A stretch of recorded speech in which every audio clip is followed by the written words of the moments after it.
खुसी लाग्छ पल्टाने दोष नम्बरले आफ्नै घरमा आएको छ आज मलाई कान्छ खुसी लाग्छ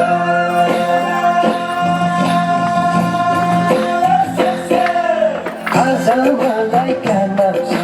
खुसी लाग्छ पल्टाने दोष नम्बरले आफ्नै घरमा आएको छ आज मलाई कान्छ खुसी लाग्छ आज मलाई कान्छ खुसी लाग्छ नम्बरले जुनी जुनी सम्झना राखे है अच्छा लेकिन बाबा नम्बरले जुनी जुनी सम्झना राखे है अच्छा लेकिन क्या